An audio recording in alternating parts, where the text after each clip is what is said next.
club. It looks like a place where people go to drink and men have sex with people, wives, and the rest.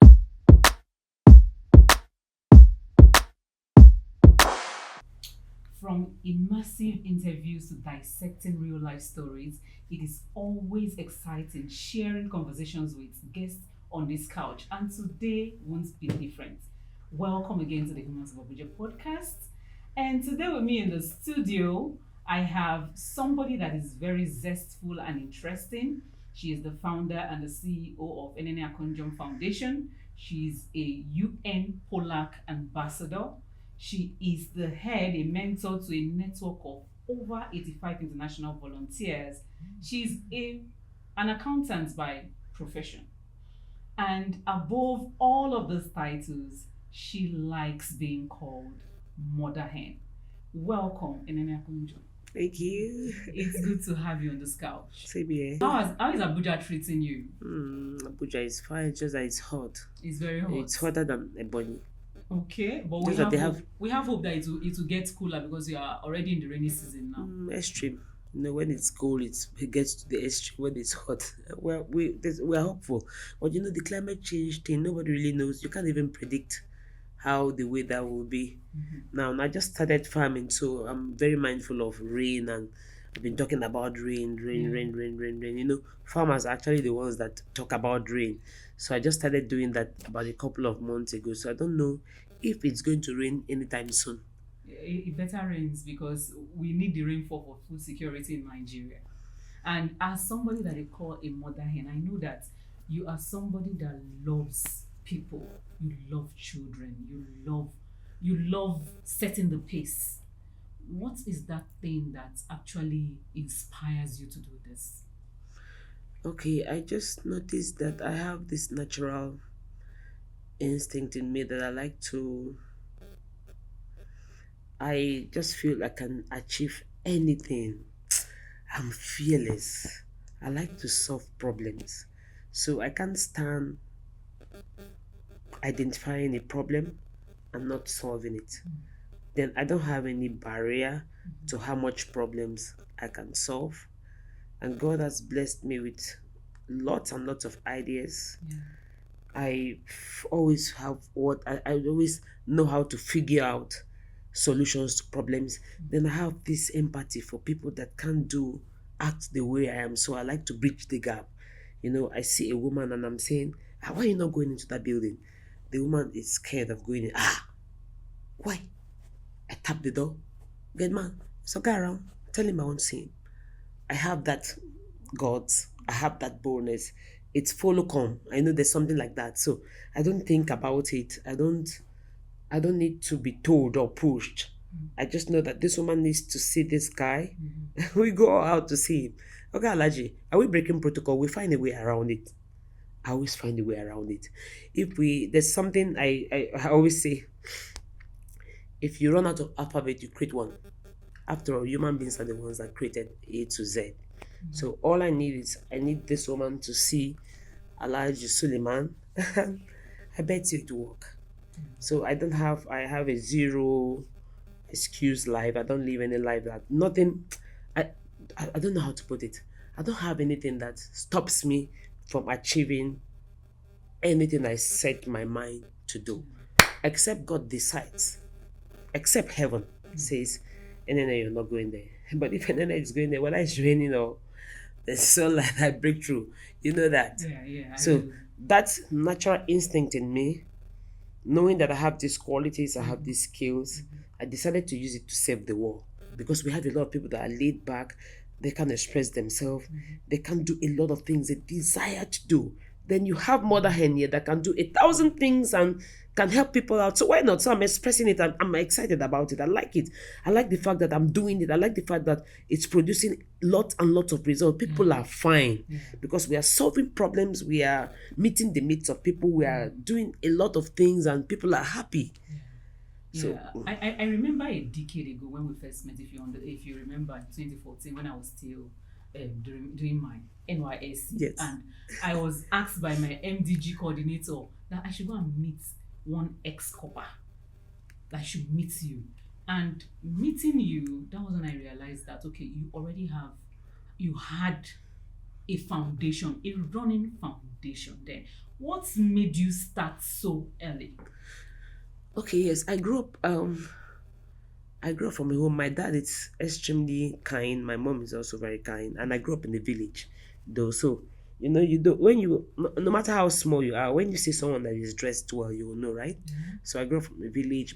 I was privileged to have my parents buy us very high quality ready-made dresses. Then my friends in the village wear tattered clothes.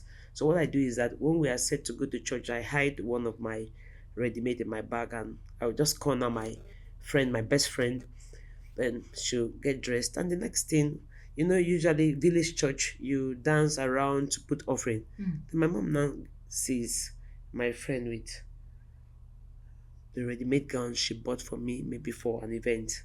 So, and then what happened? So I started doing that over time. My dad now told me that, and then you have to wait till when you can buy things and you start doing charity. So it extended to my university days. I grew up from a home where we went to the university, five of us at once. It Okay. was easy for my parents because we were ready to stay in a small place, managed. Then my dad was giving us support according to our age. So, but foodstuff comes in bulk. I had two elder brothers in university, so they sent foodstuff. One was in Futo, one was in Uyo. Then all of us were in Calabar because my parents didn't have money to keep the girls' children outside Calabar because we needed to cook from one pot. And so whenever they bring foodstuffs, what I do is that I scoop and I share around the street. So they reported me to my father. My dad now said, okay, fine. Whenever you're going back to school, everybody get your gari, label it. So when I get to Calabar, just share mine, and God has a way of just taking care of me. So it's been like that. It's a natural instinct. My dad is very kind. My mom is a very kind person too. So I think it's a gene thing. So I grew up. I can't help myself. I At least can't I've help met it. your mom, so I Yes, can testify to yes. that. Yeah. Mommy is very kind, and dad is too. So my mom buys bushmeat from, let's say, Ecomeat, about 5 minutes drive, or let's say 10 minutes drive from my village. So she gives someone a lift. Bushmeat is this porcupine, full porcupine. Yeah. Ah, madam, you buy porcupine, take smaller. She cuts. So by the time she gets to the house, the meat is half. Then my dad complains about it. My mom will say, the last time you bought fish, I thought you gave half of it for arrival. So we keep accusing ourselves of being too kind, and so we can't help it. So I think it's a family thing. Then it became so much on me that I decided to. Then I was privileged. Yes, yes, yes, yes. Beyond exchanging, giving out my ready-made dresses, sweet, and other things to my childhood friends. Friends, yeah. I was privileged to work in an organization called Positive Care Development Foundation. I never knew that you can actually go to a community, to a place where you find poor people resident there. Wow. So that organization exposed me to real life situations. Wow. You don't have school fees? Wow. So over time, I started doing, every organization have their rules and regulations. So I started breaking it because you go to a school, a founder, foreign organizations have their packages. We are coming to give out food, not school fees. I get to a community, and in my usual way, the monies in my hands are meant for school fees. I start diverting funds. I was even suspended in my organization because I was so compassionate to the point that I lost my mind. There was the period we went to pay school fees for some children, and they were looking so impoverished. I didn't even know when I had to sign off my salaries ahead of time to give. So my Wow. boss suspended me, and I decided to say, okay, fine. I think I should start I should start up something because I can't be running I can't be because you're not supposed to apply emotions to these things. Yeah. And because if a funder gives you money for a particular thematic area, for heaven's sake, nobody's asking you. You're not supposed to divert funds. It's a crime. So I decided that, okay, fine, let me start addressing food challenges, since um, we're not having so many foreign organizations. address that area. So that's how we started in 2020, 2005. We Okay. started providing food in Anantara, Calabar South. We buy foodstuffs, we ready to cook food, we Mm. take it to those suburbs. We give out to Mm. elderly people, yes, and children. That's Wow. how we started the Wow. food feeding program. The Mm. whole thing about Enene Akonjom Foundation started with food. It was we're just addressing nutrition. Then most times we buy multivitamins for malnourished children. Then we Mm. now scaled up and we started partnering even with the organization I was working with because I had to pull out of there. Yeah. And yes, I didn't want to offend her anymore. And it will look as if I'm not also organized because you don't go against a founders guidelines. That's how we started. Okay. So we started a full scale in June. I think about it was my birthday, 13 June in 2005. Okay. That's when we had our then we did our official registration 2012 in Nasarawa. We've been doing great things since then. Wow. Yes. Wow. Wow. That is that. No wonder everybody calls you mother hen. Everybody calls you. People that know you will always say mother hen. So, and even with the fact that yes, you provide to people outside, you also have your biological child. Hmm. That one is a miracle. Mhm. And I knew when you were pregnant, you had a lot of hiccups. Can you share with us? It's a miracle. Let me go back to my university days. I don't think I was destined to have a child after I I had major surgeries. Mm. I had intestinal obstruction that affected my large intestine and my small intestine. It ruptured my fallopian tube. So I think the devil, I'm a Christian, so I believe in devil's handwork in one's destiny. Mm. If you're a destiny and child, so you can be rest assured that the devil will fight your destiny. So I'm a spiritual person too. So I'm not disputing that fact that the devil was really at work. Mm. I in my university days, my fallopian tubes were ruptured already. So no man would like to come around you, no matter how beautiful Mhm. you are. I had this ailment that led to multiple surgeries. Yes, in my university days, they call it intestinal obstruction. So I had the first surgery, second, and third. Then my fallopian tubes were ruptured, and my father is one very unique person. So when they gave him my health history, he said, Nene, come and sit down, let's talk. Now that we are not too sure you're going to have children again, you have to tell anybody you meet, or else I will tell them. Wow. Your father encouraged you to be open to Yes, people that you met. yes. And Okay. the doctor told me your left fallopian tube has issues, and wow. When the case was really critical, my family said, Doctor, please, all we need is we need an Nene alive, Mm. even if she's going to come out without a womb. So while they were making all those statements, people heard about it and took it out. And anything I heard. Okay. So Yeah. there were rumors around town that I did not have a womb again. So I heard it. So I had to look for my doctor. Doctor, please, I did you remove my womb? So the doctor said, okay, I'm going to answer this question, but let's go somewhere. The doctor now took me to where we have women. Is it antenatal Yeah. women? Yeah. The Yeah. first session. He now said, hello, women. If you are you still menstruating? I said yes. Okay, so a woman without a womb, does she menstruate? They said no. I said, okay, doctor, that means I still have a womb. "Ah, but they said you removed it. Are you still menstruating, my daughter?" I said Mm. yes.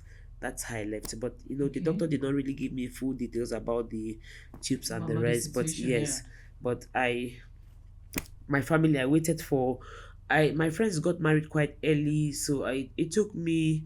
Why I know it's 18 years is because that was when I started attending my own age grade marriages. Yes, I Okay. started attending.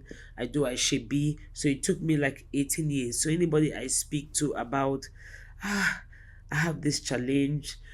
I may not be able to have a child. My family is waiting. Once I'm 40, once I clock 40, they will adopt a baby girl and baby boy for me because they were really excited that God spared Your my life. life. So Yeah. nobody is ready to blame God for it. So I said, I think this is my destiny, but I would have really loved to have a child, but I accepted it and I moved on. So for over 18 years, we're doing exploit. We're doing so much for people, supporting children supporting families, supporting women, and they were praying. So my cloud was just building up. Yeah. But I didn't have hope too that I was going to have a child. So, and I was fine. So then after a while, I just started to make myself happy. I said, fine. Then they carry children, go heaven. So please let me just fulfill destiny. What God will be asking me for will be my talent. Yes, what the one I did not put to work. So not nobody will be asking me how many children did you give birth to. But So I made when you met your husband, how yes. were you able to Yeah, that's where I'm going to now. okay, So okay. now, it took me 18 years. So in 2018, I met my husband in a party. We exchanged contacts, and that's when I got my presidential award. Okay, I yes, didn't yes, even know I yes. was even chatting with him. So Mm. I even felt shy the day he showed me the messenger inbox. Can you imagine? I was inviting him to Kano. Felt so shy and invited him to Kano to come and be part of the award thing because I Okay. told him, but I wasn't too conscious of who I was chatting with. I was a young girl. A lot of people come around and the rest. So Yeah. my husband really took interest in me, and so he chatted me up and kept. You won't believe, he showed me that message about 10 years or 7 years Later. later. Wow. Yes, message. Social media messages will never wipe off. Yeah. So when we met in a party, and yes, we now lost contact for 7 years. So he was busy in a relationship that failed eventually. I was also busy chasing shadows here too. And at some point I started making jest of my singlehood. I was enjoying myself. I like to enjoy. I like to use any situation I find, no matter how ugly it is. I just create fun and I'm happy. So we met again. My phone got missing, and whenever your phone gets missing, they sent the prompt in Facebook, and it was like an invite. He was excited. We met. We started talking, and within the space of 72 hours, he got to know I was in Jaws. Also, how you doing? How about your own relationship? He said he has one, but failed. He's just trying to move on. And the next thing, we had this business we needed to do. So then, I think 2 weeks later, I returned back from Jaws, and I told him there's something very important that I need to talk to him about. He shouldn't get too excited about everything. She's a mover. She's industrial. I said, no, just leave that. Don't worry. There's something I will talk to you about that once I'm finished telling you, you may not really have any reason to want to have anything to do with me again. So we met eventually. He was so scared. I told him that I don't think I can have a child. My fallopian tubes are ruptured. So, but I'm fine. So he was just wondering, you told me that? I said, yes. So, and I don't want you to come. You're a young guy, so you need to look for a woman that will give their children for you. So I don't think, and I don't want anybody to stress me. I've gone through too much stress. My family is ready to adopt a girl and a boy when I'm 40, and in 3 years' time, I'll be 40 years. He looked at me and said he likes me. I said, no. I had to call my elder brother. I said, brother, this guy, they worry me. He said he didn't like my vibes and everything. My brother said, that's how they are. If he's really serious, we went to the village to see my mother. My mom now asked him, I don't know if Enene has told you a health challenge. He said, this family, they are so sincere. For this reason, I'll marry this girl. I have my God has told me that I'm going to have children. So because of me, my grace, put together with yours, we will have children. I just told him not to bother me. I would not like to have any pressure of wanting to start struggling to make children. babies and have children. So I needed this soft life. I've been through a lot. So that's how my brother said, okay, fine, go and ask him to do court marriage. He should go and pick up a form because I don't want anybody to ridicule my sister, and tell him to pick the form because they have this court marriage for 2 weeks, for 21 days, and 3 months. So you pick the form, you go and start thinking if you really want to go on that journey. So I told him to pick the one for 90 days. He decided to pick the one for 21 days. He brought it, we filled it. My elder brother said, Oga, you need to make up your mind. We are not sure, and then they will have a child. He went on. And even on the court marriage day, I had to go, I got the makeup artist to make me up. Even from the gate of the court, I wasn't too sure he was there. I got in there. The next year we got married. So that was in December 2018. Then we had our traditional marriage and wedding 10th of March 2019. Wow. I've mixed it. Traditional marriage and wedding 2018, 2017 December court was the Court marriage, wedding. court Okay. wedding. So Okay. that's how we started living together. And the next thing, it wasn't even up to a month. I missed my period, but because I wasn't expecting to have a child, I lost that one. I had a miscarriage, had the Wow. second one. Then Wow. the third miscarriage, I was in Abuja. Yeah, I came for something else, and I told my doctor I had five, but it's okay, go for a scan. So when I laid on that scan, the bed, the next thing I heard, congratulations, you have two sacks. I said, sir, please, what's two sacks? So you have a set of twins. I laughed. I said, sir, hey, I'm not supposed to be among women that will give birth. So that's not, check your, put your scan machine very well. Wow. He said, madam, you're pregnant, but you're losing them. I said, no, I'm not even bothered about the word losing. I'm pregnant. He said, you're pregnant with a set of twins. Wow. You know what happened? I needed to see a gynecologist. And in Garuki Hospital, this particular gynecologist, you need a specialist, a consultant. Before you meet with her, you pay 150,000 naira and see me there with one very weak change to return back to Ebony. So somebody, I was just sitting by the lobby and a friend of mine saw me. Ah, mother, what are you doing? I said, boy, I come around and the next thing I'm pregnant. So he laughed. He said, you will never change. So what's the matter? I explained to him. He said, no, you're a humanitarian. They're supposed to give you preferential treatment. Do you know what he did? Right. He went to see the consultant and told the consultant that there's a humanitarian here. Even if she has money, she would like to put it back to humanity. Please, can you attend to her? And in that private waiting room, I met with a sitting governor. I met with a minister and some key civil servants that could afford that.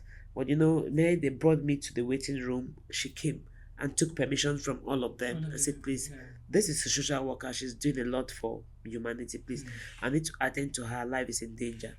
And they all granted me access. I went in at no cost, 150,000. Then she said, only God will save this pregnancy. Wow. At that point, I became very conscious.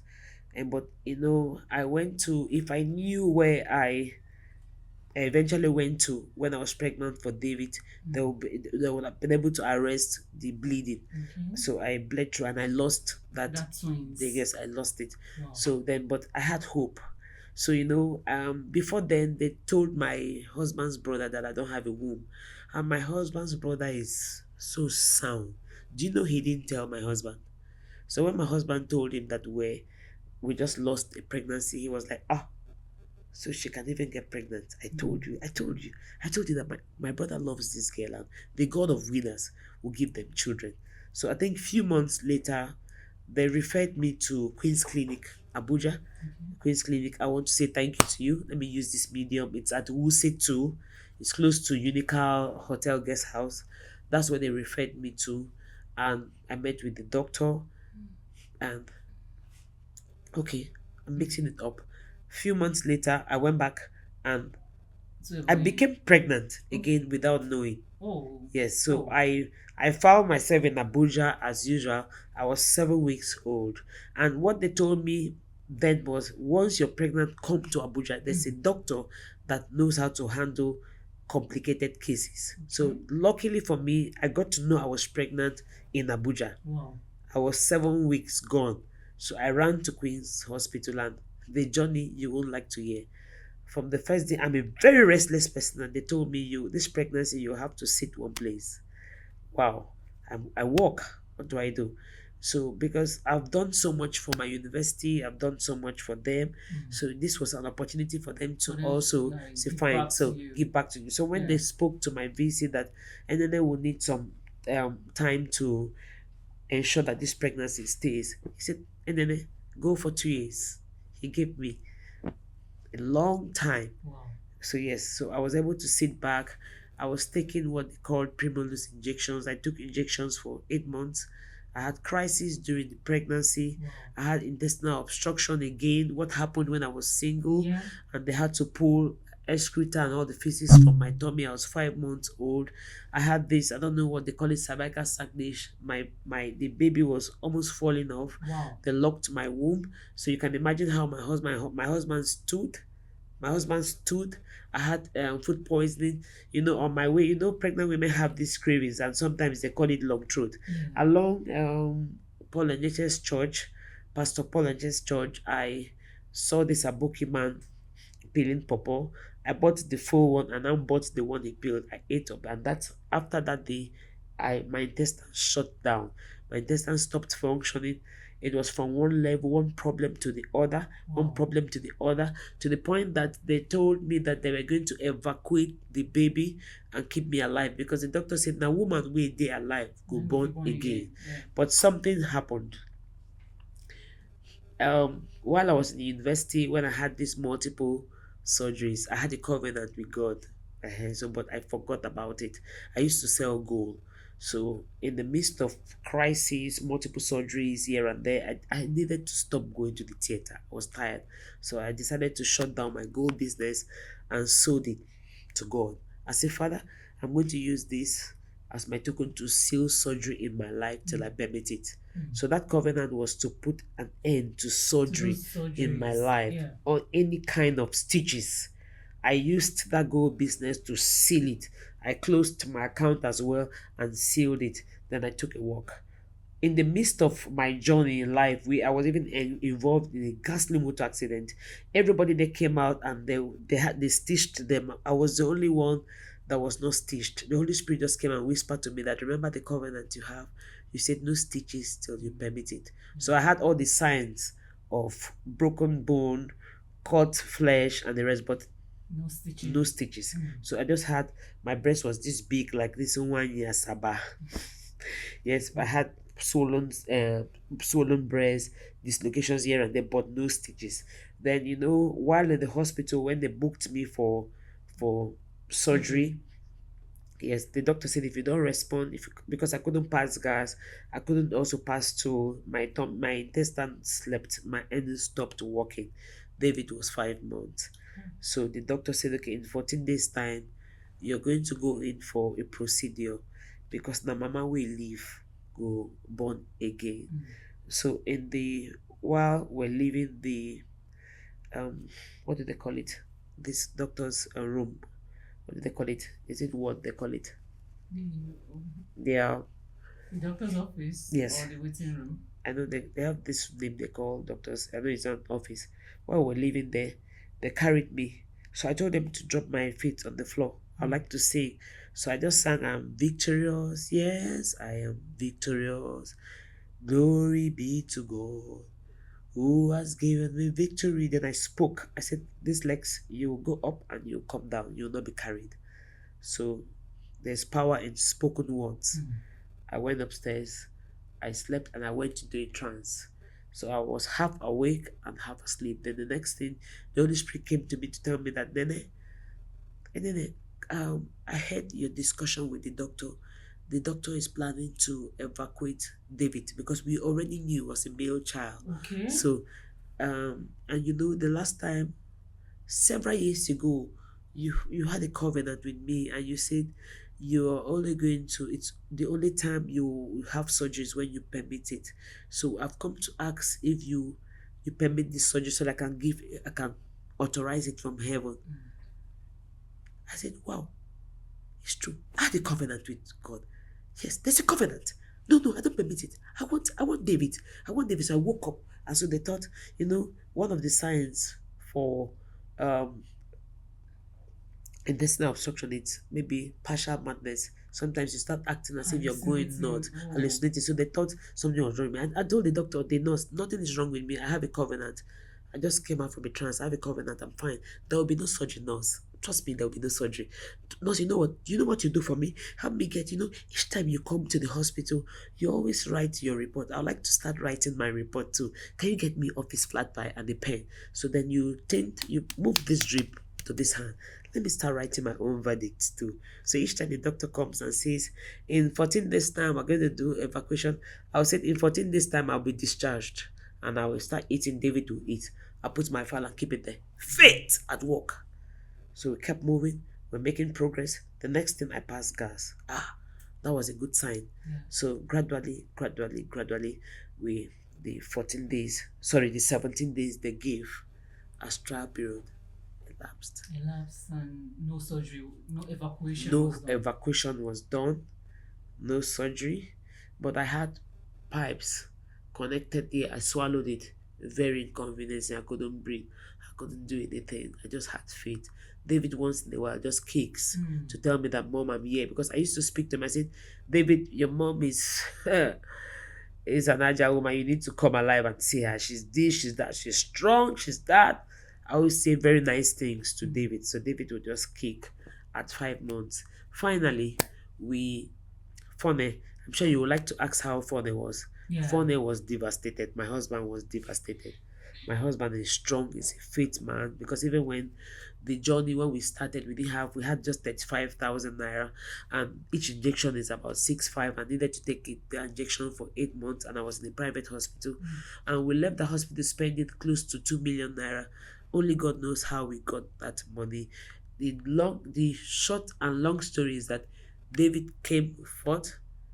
No, he didn't look like a child that the mother had any Any complication. issues, And since then, I've not had any reason to be in the hospital for maybe checkup, emergency. yeah. God saw me through. The delivery was perfect. David is so cute and intelligent. Yeah. We are doing great. We are fine. So, you know, we are fine. You mentioned that your family was already in support of disclosing your health situation Yes, with whoever wants your hand in marriage. yes. There are a lot of persons that wouldn't want to go that route. They will want to like, okay, get married first before they disclose such. I don't have the grace to take the pressure.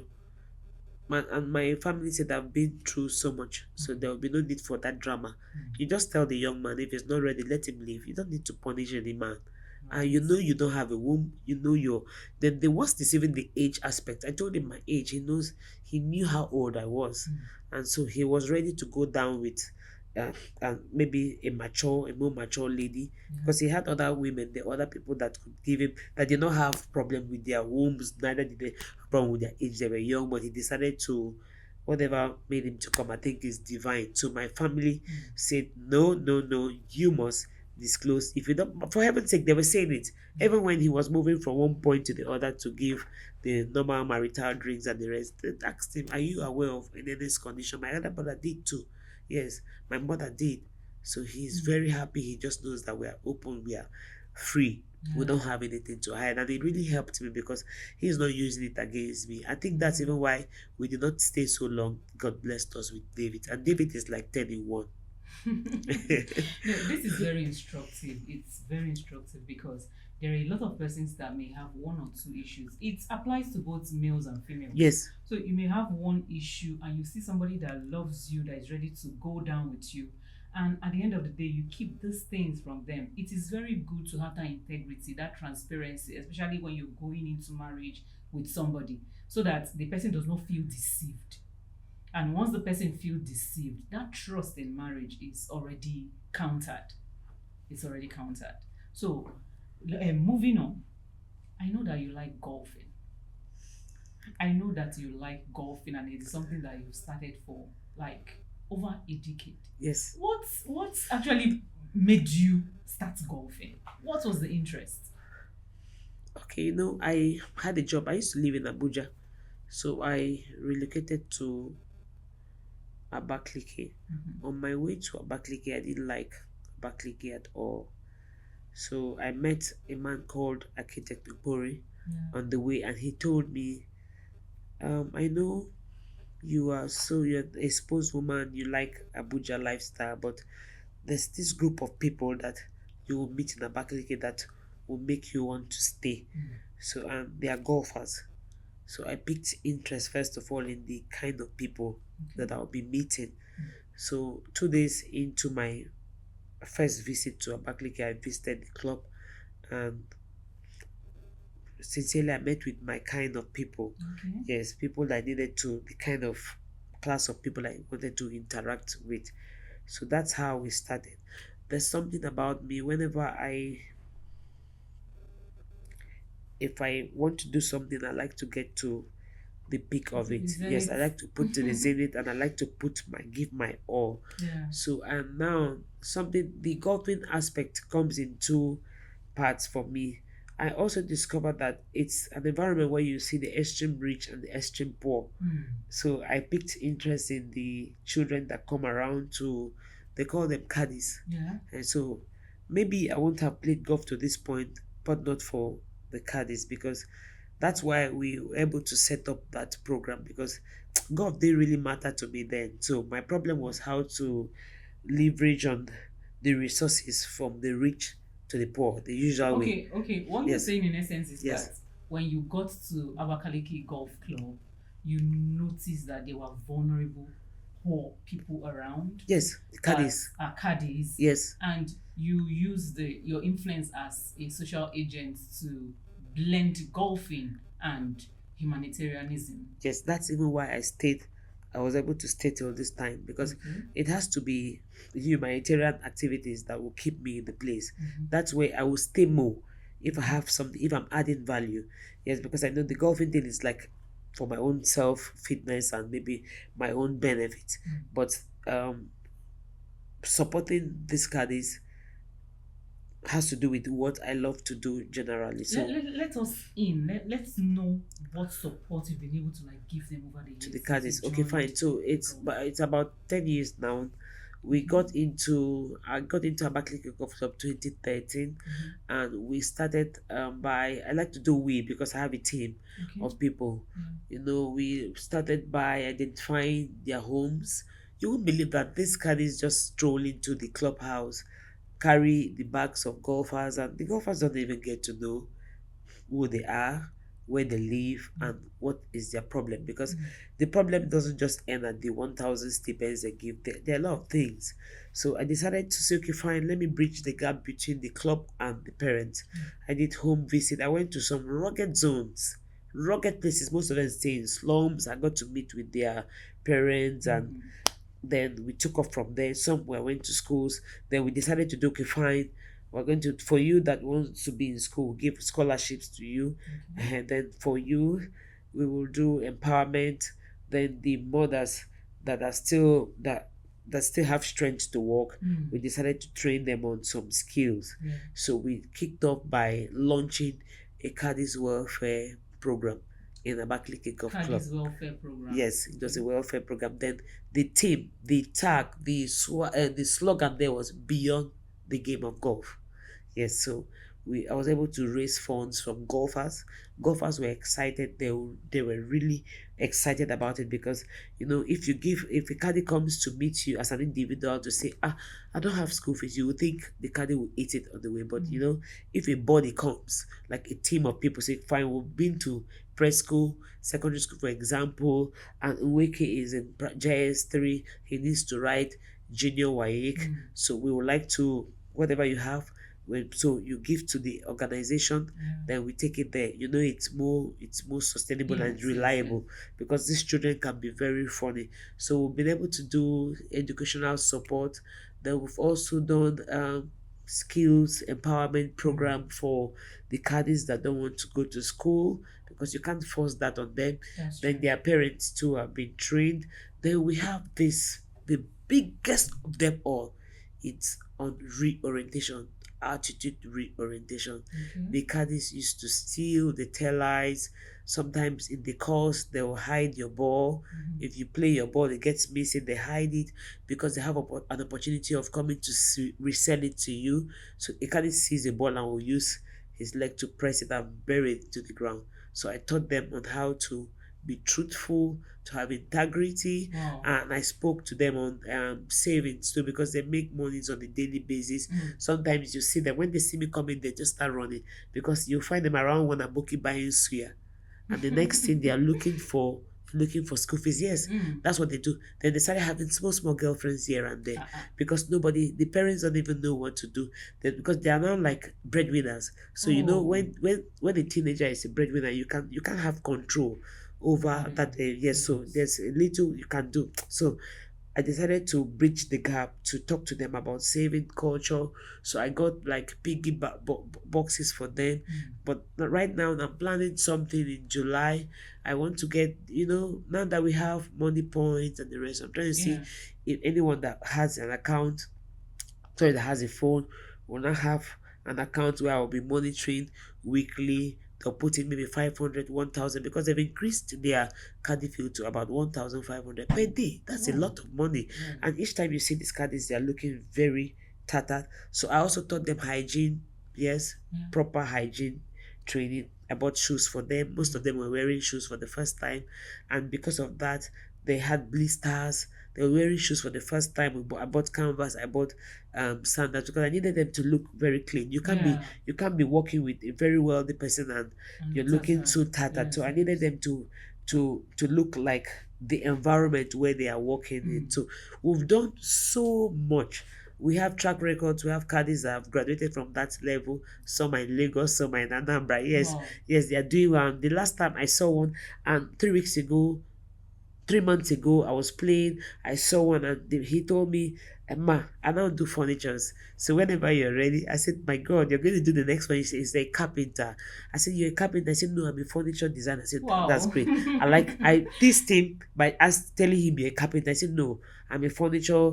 I said, "But that's nice. That's nice." So I'm coming to your shop. He's going to be graduating, I think in July or Okay. so. So we're excited. We'll be going there. So what I want to do is I want to do like a crowdfunding for him. I'll talk to golfers because his Oga will settle him Mm. eventually. So let's see what we can put Raise, yeah. together, raise Mm. and give to him, maybe to either pay for his shop rent or Mm. buy quality fabrics. Then I'll also try to see how I can talk to golfers to patronize him Okay, because yeah. they are making very nice chairs. I want to assure you, my next so far as I'll be making for my parlor, I'm going to work with him.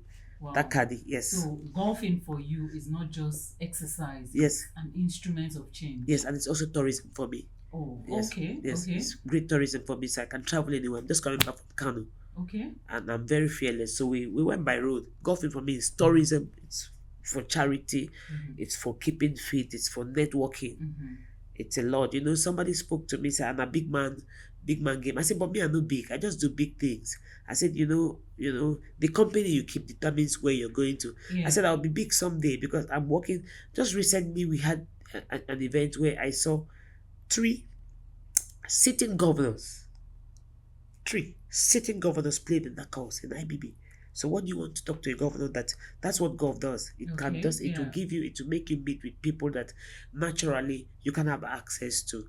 Okay. So golfing for me is tourism, is for networking, and it's helping me to build my own career.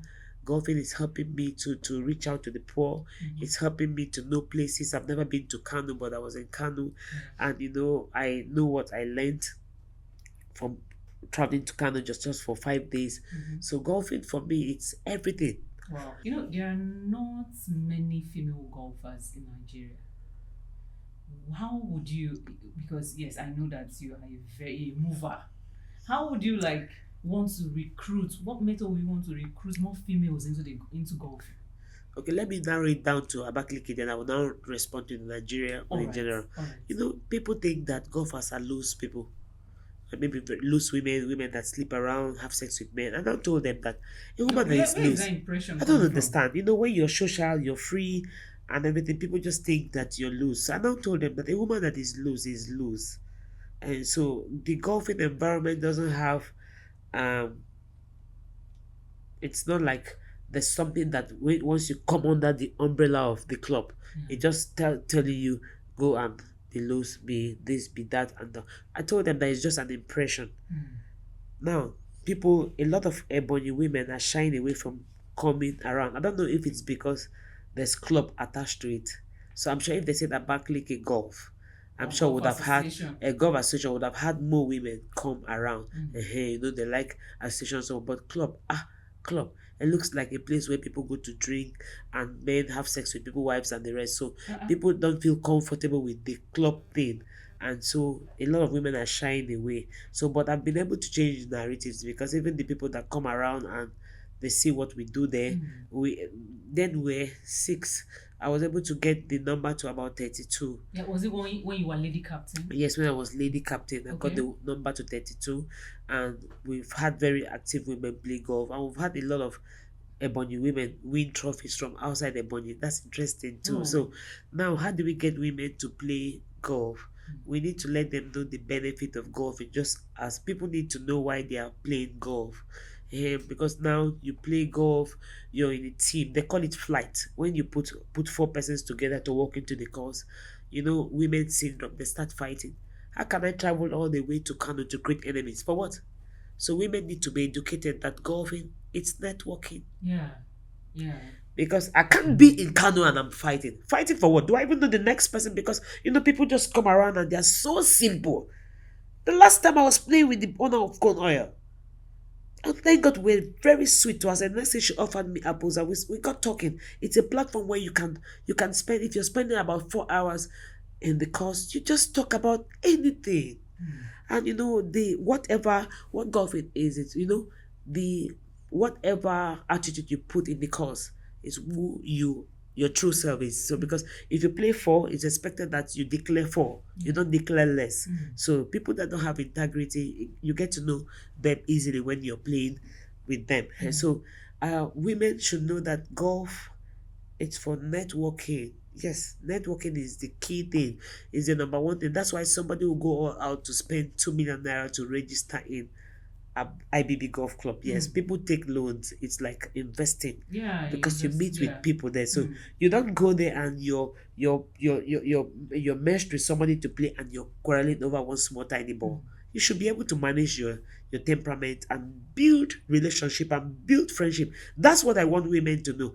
Golfing is for networking. It's not for nagging and quarreling and gossiping. We need to come out of that level because I'm making use of it so well. I don't have anyone I'm quarreling with. Whenever I'm on the flight with anyone, I say, please, I came here to enjoy myself and to meet with you. My name is Amodahe. My name is Enene. I'm from this. Then we start talking. I've built a lot of relationships Yeah. through in the past 10 years, and it's been helping. I don't get stranded anywhere. If I'm in Abuja, I'm not stranded. If I'm any part of the world, because I've decided to compose myself. So women should know that golfing is not a place where you go and start competing to do your normal women negative syndrome.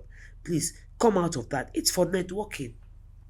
It's for networking. Yes. So golfing for you is networking, is Tourism. is humanitarianism, Yes. and all the likes. Yes. Now And for moving keeping on. fit. And keeping Because fit. because I Yes. know I used to have very painful menstrual cycle. Okay. So when you swing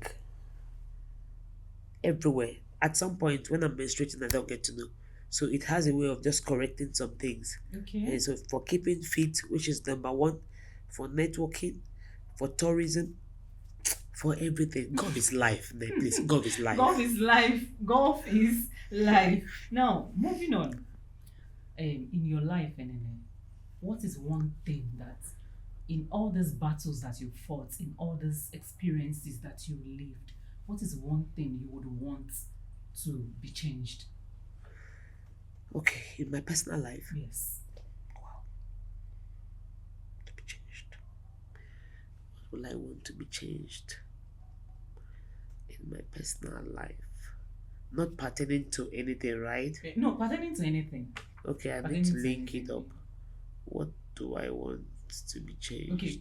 Alright, okay. What Yes. can you go back?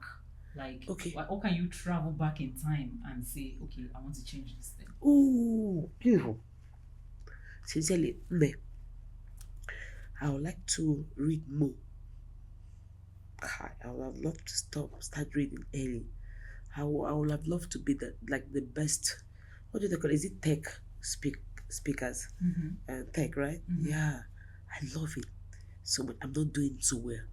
I would have loved to blow my audience with all the grammar, with the knowledge of so many things under the sun.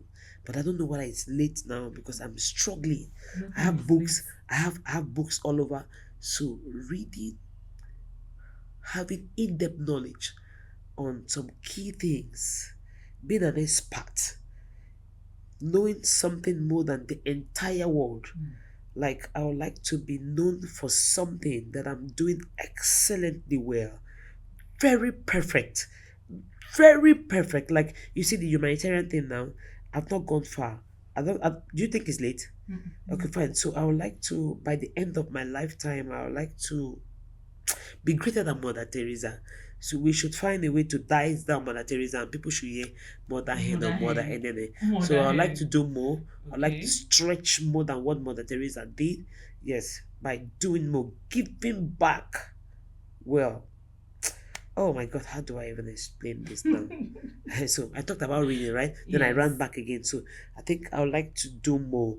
I want Okay. to return back and just be a professional, be a consultant, be the best in the entire world pertaining to my passion.